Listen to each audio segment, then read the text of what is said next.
Makanya jangan hanya banyak wirid, zikir Allah, Allah, Allah, mesti juga menyebut Muhammadur Rasulullah sallallahu alaihi wasallam supaya kita tidak terbakar. Apa sebabnya?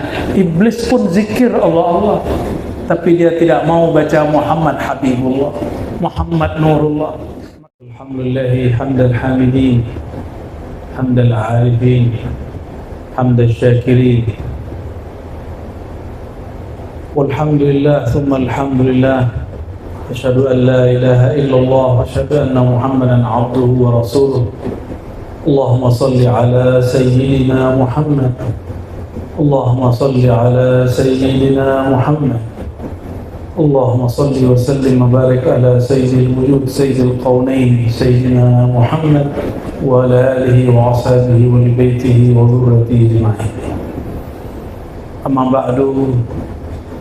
Yang saya cintai, hormati ayahanda Walid, semoga Allah berkahi hayat beliau, berkahi keluarga beliau, berkahi pergerakan harakah Islamiyah beliau.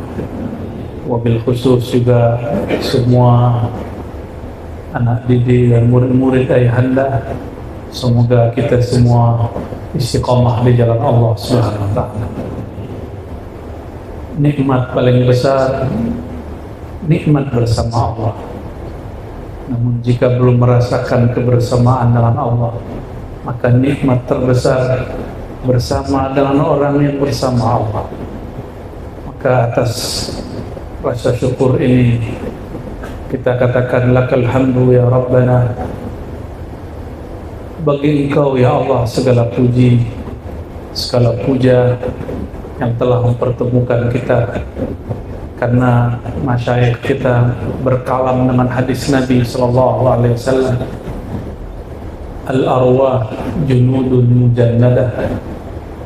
Pada hakikatnya semua ruh, apakah ruh saya, ruh ayahanda, ruh kita semua, junud, jamak daripada junud, junud, tentara-tentara. Jadi pada dasarnya ruh itu adalah tentara. Mujannadah, yang dikomandoi, yang dipimpin. Oleh karenanya jika di alam arwah, alam ruh, ia dipimpin oleh ruhaniah baginda Rasulullah SAW, maka di alam ini pun dia mesti terpimpin kembali oleh ruh Sayyidina Muhammad sallallahu alaihi wasallam. Maka nikmat ini akan sempurna kita syukuri apabila kita bersalawat kepada ruhaniah Nabi Muhammad sallallahu alaihi wasallam. Assalatu wassalamu alayka ya abal arwah, assalatu wassalamu alayka ya ruhal arwah. Semoga kasih sayang Allah senantiasa tercurah kepada ruh, sumber dari semua arwah, kepada ayahanda semua ruh, Sayyidina Muhammad sallallahu alaihi wasallam.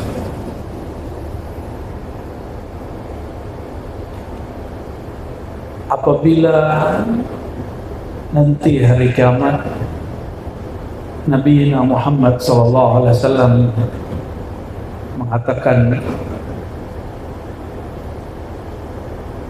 orang-orang terbaik, orang-orang terdekat, aulakum aqrabukum ilayya, orang-orang yang paling dekat kepadaku nanti di hari kiamat, di saat semua orang panik, semua orang ketakutan, semua orang gelisah, semua orang tidak ada yang merasa aman.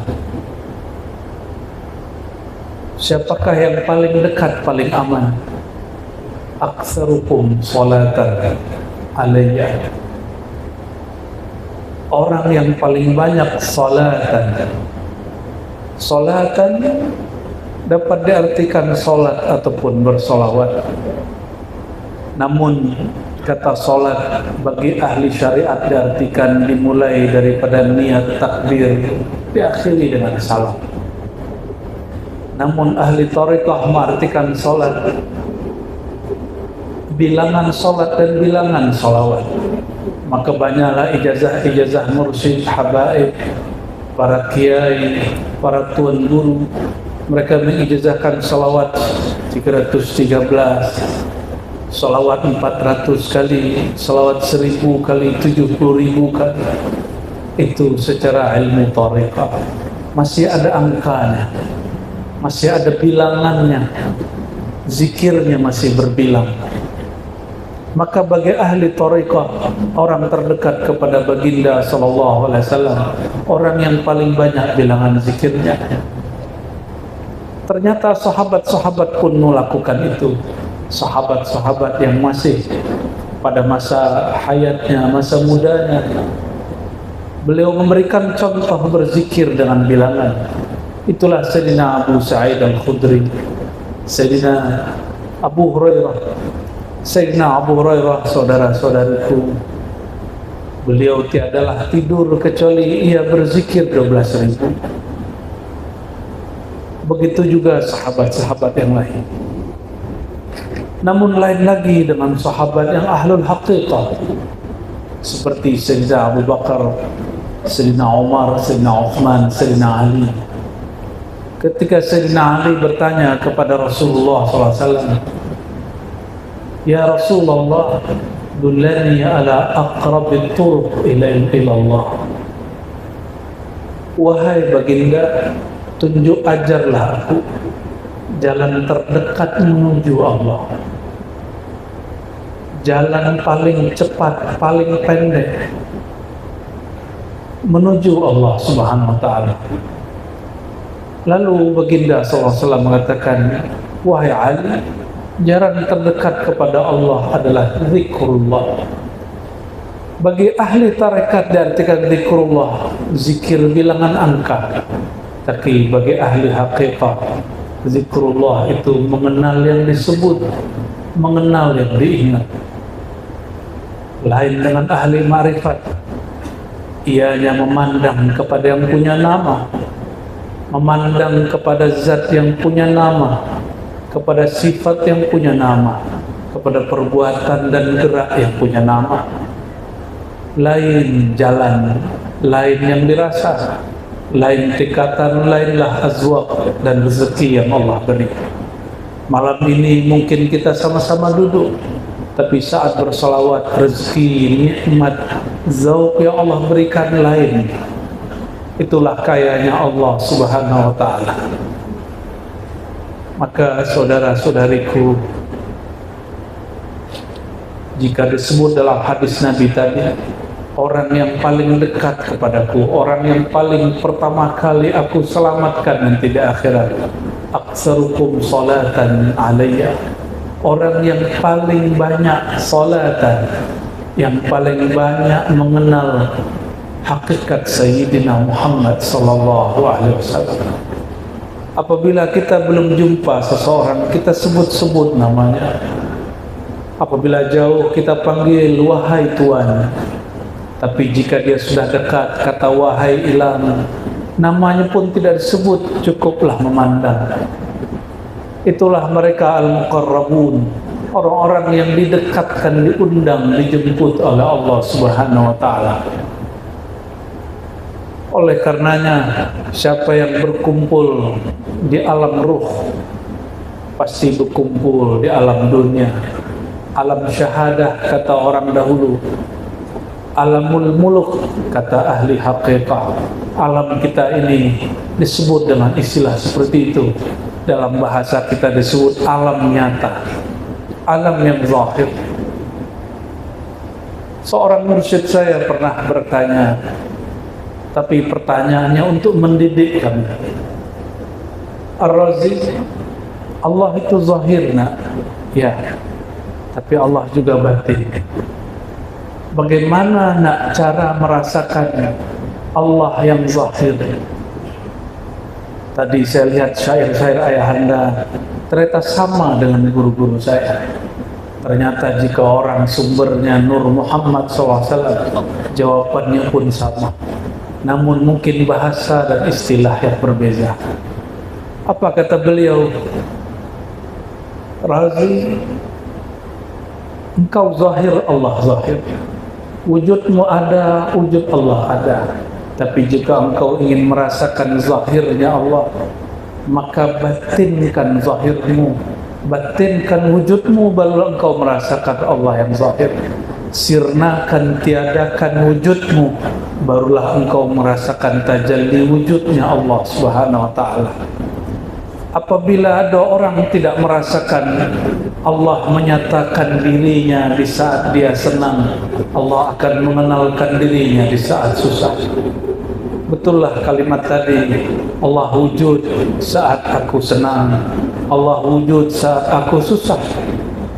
Jika ada orang lalai bertuhan saat dia sehat, maka Allah akan mengenalkan wujudnya saat dia sakit.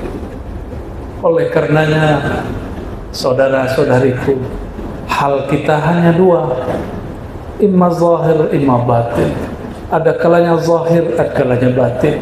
Orang yang saat dia sihat, Allah tiada dalam pikirannya, Allah tiada dalam kalam bicaranya, Allah tiada dalam geraknya, maka Allah tegur dia, dibuatlah dia sakit, supaya orang ini kalamnya ada nama Allah, dalam rasa dia ada rasa bertuhan kepada Allah, dalam harap dia ada harap kepada Allahus Samad.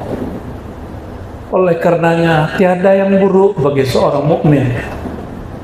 Lalu bagaimana dengan kata ulama ahli kalam? Rukun iman yang keenam adalah beriman kepada takdir, baik ataupun buruk. Baik buruk itu bahasa kita, sedangkan takdir bahasa Allah. Mungkinkah Allah yang mencipta hambanya lalu mencelakai hambanya? Tidak. Sebaik-baik waktu hamba adalah saat si hamba ingat kepada Allah. Sebaik-baik, sejaya-jayanya insan di saat hati dia terhubung kepada Allah. Maka entahlah dia sakit, entahlah dia sehat, tidak penting bagi Allah. Yang penting dia ingat kepada Allah. Jika dia sihat ingat Allah, Allah kekalkan sihatnya. Jika sakit menambah dia ingat Allah, Allah tambahlah sakitnya. Tapi masih sakitkah orang sakit jika nama Allah mengalir dari lidahnya? Jika nama Allah bercahaya di kalbunya, masih sehatkah orang yang sehat? Jika nama Allah tiada kunjung keluar dari lisannya, jika sifat Allah tiada pun dia rasa, maka orang sehat dia panik, kepala dia sakit memikirkan dunia. Taiba abdul dinar, badan dia sehat, tapi jiwa dia lelah, jiwa dia sakit karena dia cinta kepada dunia. Fi qulubihim marad, di kalbu mereka ada penyakit. Maka tuan-tuan, puan-puan, jangan mengeluh jika ada sakit, panggil namanya. Tadi saya senang ada syair hu Allah, itulah syair, itulah nafas, nafasnya hayat manusia. Apabila dia sakit dia mengatakan, betul tak? Itu bunyi nafas dia.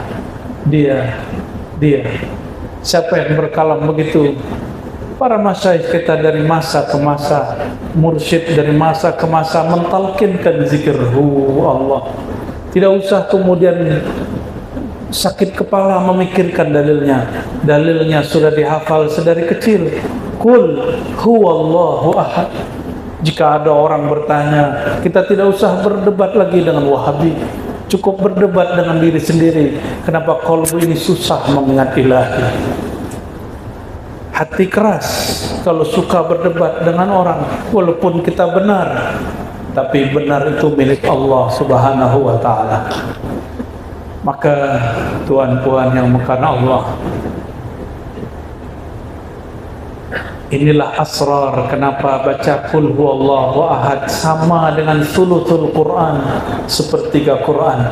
Karena sir asma Allah tertulis mulai dari kalimat hu Allah ahad.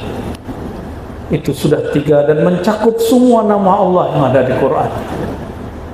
Baru diturunkan Allahus Samad dan lain sebagainya. Allahumma shalli ala sayyidina. Maka siapakah orang yang paling berbahagia? Man as'adun nas. Imam Al-Ghazali menulis kitab khusus kecil setelah diringkas oleh Syekh Amin Al-Qurdi, tapi dalam bahasa Persia dia sangatlah tebal sampai 1000 halaman, berjudul Kimia Us-Sa'adah. Apa kata beliau? As'adun nas a'rafuhum billah. Orang paling bahagia, orang yang paling kenal Allah, sumber bahagia, asal bahagia. Namun karena Allah tiadalah bertempat, Allah tiadalah berjarak, maka Allah berilah kita hijab kedekatan, hijabul qurbah. Itulah Sayyidina Muhammad sallallahu alaihi wasallam. Maka kepada Allah mesti berhijab. Hijab kita adalah Sayyidina Muhammad sallallahu alaihi wasallam.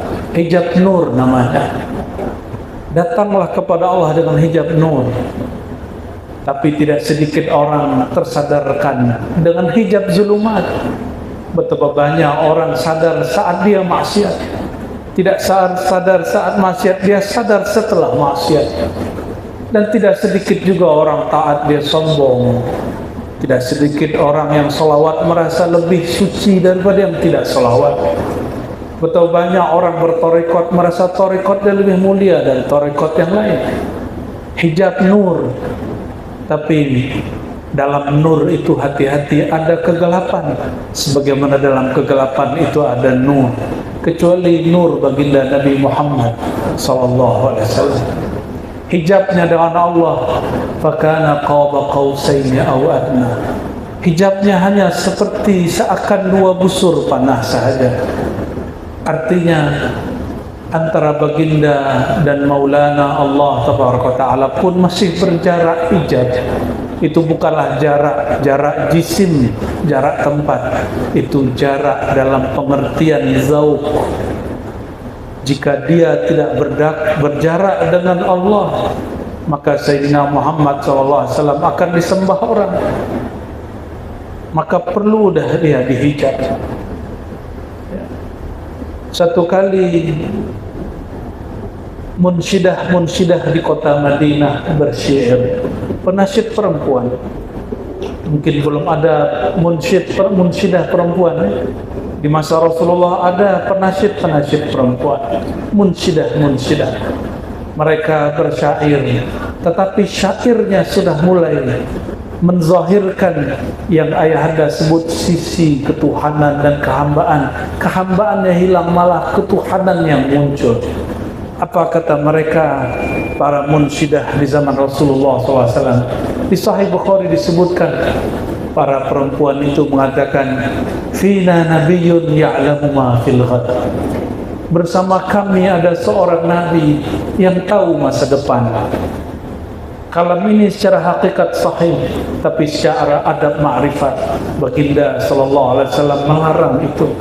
Maka kam min haqiqatin yukhaliful ma'rifah, kam min haqiqatin tukhalifu adabal arifin. Betapa banyak hakikat-hakikat jika dizahirkan dia akan melanggar adab-adab ahli ma'rifat. Wa sayyidul arifin Sayyidina Muhammad SAW, dan penghulu dari semua orang yang arif adalah Nabi Muhammad SAW. Apa kata beliau? Beliau menegur dan melarang para penasihat munsyidah perempuan, penyair Madinah. Janganlah kalian ulang kalimat itu.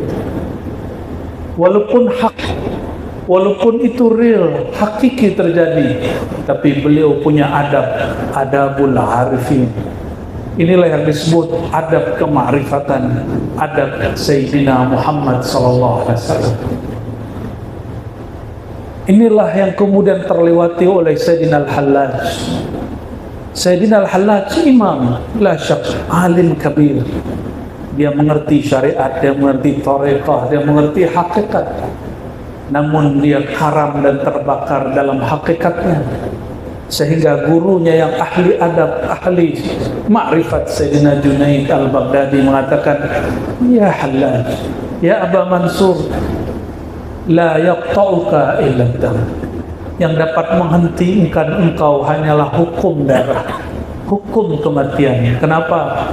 Karena kasfu sirri rububiyah kufrun. Engkau telah menebar rahasia rububiyah pada dirimu. Maka benarlah kata seorang syekh namanya Suhrawardi Al-Maktul. Apa kata beliau? Syaribna khabuhna fastubihat dima'una. Kami meneguk arak ma'rifat, kami meneguk khamar ma'rifat, maka kami jadi mabuk, kami menjadi mengelantur, kami bersyatahat. Fastubihat dima'una, maka darah kami dihalalkan, darah kami dikafirkan.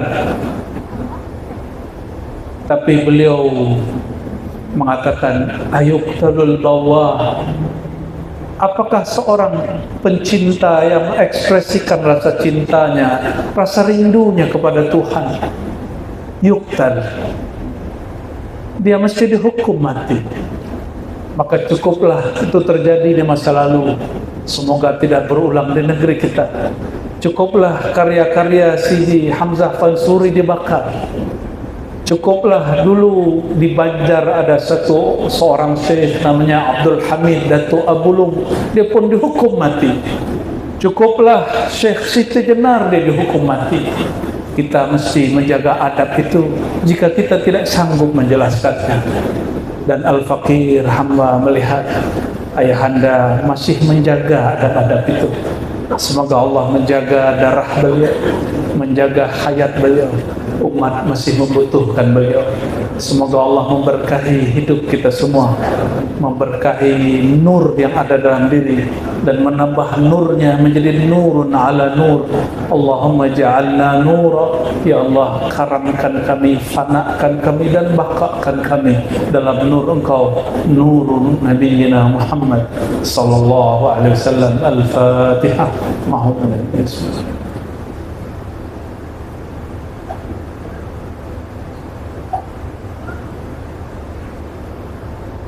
Barangkali itu ayahanda. Semoga ini cukup. Masya Allah. Mungkin sambung sikit. Mau sambung apa lagi? Kalau boleh saya sebut ayahanda ini Hamzah Fansuri zaman sekarang. Karena syair Melayu dilanjutkan oleh ulama-ulama Melayu, tapi tidak ada yang semasyhur Syekh Hamzah Fansuri kecuali Raja Ali Haji, Kerajaan Lingga, Kepulauan Riau. Beliau berdua pun Raja Ali Haji Naqsyabandi, sedangkan Sidi Hamzah Fansuri beliau Qadiri Khalwati. Beliau seorang yang berqadiriyah.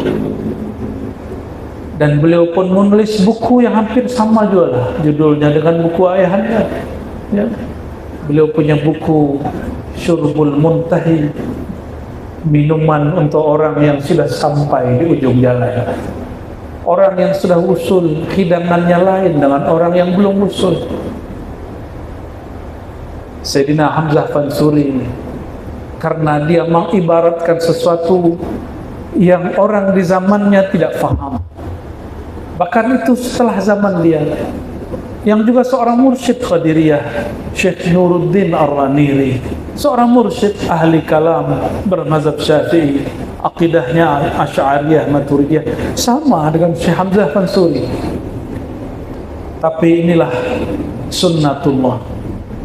Sunnatullah orang pegang ma'rifat, mesti ada orang salah faham. Karena itu jalan kenabian.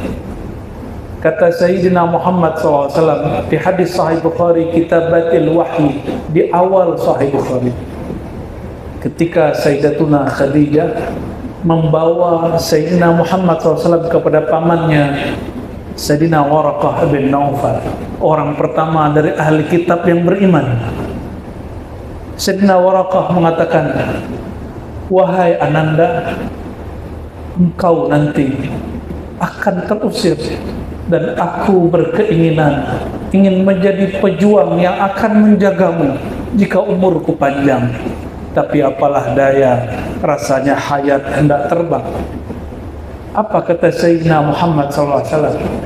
awa mukhrijiyahum, apakah umatku, rakyatku, bangsaku, saudara-saudaraku di Mekah akan mengusir aku, akan memfatwa sesat aku? Apa jawaban Sayyidina Waraqah, ahli kitab pertama yang masuk Islam, yang beriman? Apa kata beliau? Inilah jalan orang yang didatangi oleh namus. Namus adalah Sayyidina Jibril. Semua para anbiya mengalami itu. Maka benarlah kata guru-guru kami sedari dulu, kamu belumlah benar mencapai nur kasih Allah, nur walayah, sampai kau dikafirkan 12.000 orang. Ya. Engkau dikafirkan 12 kampung. Itu sunnatullahnya. Tapi saya berdoa semua berkah salawat ayahanda dan semua keluarga besar beliau ini Allah jaga. Amin rabbal alamin. Mungkin orang-orang yang suka kafir-kafirkan atas nama ahlu sunnah, atas nama akidah yang sahih, hati dia ingin memurnikan agama, tapi dia lupa dia ingin memurnikan orang, tapi dia tidak memurnikan dirinya sendiri. Dia sibuk dengan orang, dia tidak sibuk dengan batinnya sendiri. Dia tidak mengamalkan wa fi anfusikum afala tubsirun. Kenapa kau sibuk memandang orang tapi kau lupa memandang dirimu? Inilah yang terjadi. Maka tuan-tuan, puan-puan, apabila ada di sosial media satu aib dibuka tentang seorang muslim, kiai, ustaz, tuanku, tuan guru, syekh, langsung skip. Jangan ditonton, jangan didengar. Kenapa? Mendengar aib sesama muslim itu bagian dari kemunafikan. Sibabul muslim fusuq, mencaci muslim, sesama orang beriman, sesama orang Islam, itu kefasikan. Dan fasik itu adalah ruhnya nifaq. Fasik itu ruhnya kemunafikan. Maka orang munafik itu dia sudah membatinkan kekufuran. Dalam kekufurannya masih ada lagi yang batin, namanya fasik. Na'udzubillah, summa na'udzubillah. Ini yang dikata dalam Al-Quran yang tadi juga kita baca. Fi qulubihim marad. Di hati mereka ada penyakit tapi dia tidak tampak. Penyakit di hati, penyakit di jantung tampak tak? Bagaimana cara mengetahui di dalam livernya ada penyakit? Di dalam ususnya ada penyakit, bagaimana caranya? Mesti datang ke dokter, datang ke hospital, masuk lab. Betul enggak? Lalu apalagi jika penyakit itu penyakit yang khafi. Penyakit yang khafi, obatnya pun harus sir yang khafi. Tidak sanggup diobati oleh puluhan kitab, tidak sanggup, tidak dapat sembuh dengan membaca buku-buku. Karena buku itu dulu tiada. Rasulullah SAW mengobati manusia dengan Alkitab. Alkitab jangan dibayangkan buku yang sudah dipublish, yang dicetak hari ini. Itu kertas, bukan Alkitab yang dimaksud. Alif Lam Mim, dzalikal kitab la raiba fihi. Orang-orang berpikir Alkitab itu lembaran-lembaran mushaf. Bukan. Alkitab itu yang turun ke dalam dada baginda Nabi Muhammad sallallahu alaihi wasallam. La raiba fihi, dia tidak ada keraguan. La raiba fihi, padanya Alkitab dan pada tempat wadah Alkitab. Di manakah wadah Alkitab? Fuadnya baginda Nabi Muhammad SAW. Sebagai disebutkan Quran, qalbunya baginda SAW. Sayyidina Jibril mengaktifkan kembali fuad dan qalbu Sayyidina Muhammad SAW. Tapi entah siapa yang mengaktifkan, entah siapa yang diaktifkan. Entah Sayyidina Jibril yang berguru, entah Nabi Muhammad yang berguru, entah mereka saling berguru. Allahumma salli ala Sayyidina Muhammad. Lalu kalimat ujungnya hudan lil muttaqin. Dalam terjemah biasa, petunjuk bagi orang bertakwa. Itu terjemah biasa, terjemah syariat. Tapi terjemah secara ahli rohani, Hudan di situ syifa. Muttaqin, Nabi SAW mengatakan orang bertakwa. Takwa itu di mana? Kopiah, baju, serban. Makanya saya lihat ayahanda tidak pusing kepala, tidak sakit kepala dengan model songkok. Kenapa? Karena hudan dan syifa tidak ada kaitan dengan songkok, dengan kopiah. Hudan itu turunnya ke dalam kalbu. Maka at-taqwa hahuna, takwa di dalam dada. Jadi jika diterjemah secara zauqiyah, itulah Alkitab yang ada di kalbu baginda sallallahu alaihi wasallam. Yang tiada keraguan pada Alkitab, juga tidak keraguan dalam kalbu baginda sallallahu alaihi wasallam. Dan pewaris-pewarisnya, hudan lil muttaqin, obat bagi orang yang sudah ada nur ketakwaan, nur Muhammad di dalam dadanya. Maka yang dapat merasakan itu hanya yang ada nur takwa, nur sholawat, nur sholat, semuanya ada di situ. Betullah hadis Nabi SAW mengatakan as-salatu nurun. Ahli fikih sering terjemah as-salatu nurun, solat itu nur. Tapi ahli marifat menerjemah bersolawat itulah nur. Kullama zitta zada nur. Setiap kali engkau tambah salawat, Allahumma salli ala Sayyidina Muhammad, Allahumma salli ala Sayyidina Muhammad, maka nur bertambah. Nurun ala nur. Maka jika ingin melihat orang yang bercahaya kalbunya, carilah orang yang dalam hatinya ada nur salawat kepada baginda Nabi Muhammad SAW. Maka salat pun tidak sah jika tidak ada salawat kepada baginda Nabi Muhammad SAW. Maka saya tutup dengan satu hadis. Apa kata baginda SAW dalam hadis Imam An-Nasai? Hadisnya hasan yuhtaju kas-sahih. Hubbiba ilayya minad dunya at-tib wan nisa wa ju'ilat qurratu 'aini fis salah. Allah membuat aku senang kepada dunia satu parfum, harum-haruman wewangian. Nah, ini tuannya ini ya. Ahli parfumnya, ahli wewangiannya. Tapi guru kami Syekh Amin Al-Qurdi, Amin Salim Al-Qurdi, salah satu mufti di Lebanon, berkalam waktu beliau mengkaji tentang syama'il Nabiina Muhammad sallallahu alaihi wasallam, bahwa Nabiina Muhammad sallallahu alaihi wasallam menyukai misik, kesturi. Apa kata beliau? Entah misik yang mengharumkan tubuh baginda, entah sebaliknya baginda yang membuat misik menjadi harum membahana. Allahumma salli ala Sayyidina Muhammad. Oleh karenanya ahli-ahli makrifat mendendangkan pujian, huwa al-miskul khitab. Dialah sebenarnya misik yang sebenar-benarnya, Sayyidina Muhammad sallallahu alaihi wasallam. Walaupun tubuh beliau sudah ditanam di Madinah, tapi siapa yang ada makrifat kepadanya, makrifat kepada nur Sayyidina Muhammad SAW, makrifat kepada ruh Ahmad, maka orang itu harum, orang itu mendapati wewangian baginda Nabi Muhammad SAW. Itulah kenapa Allah kemudian membuat Sayyidina Muhammad SAW menyukai al-misk.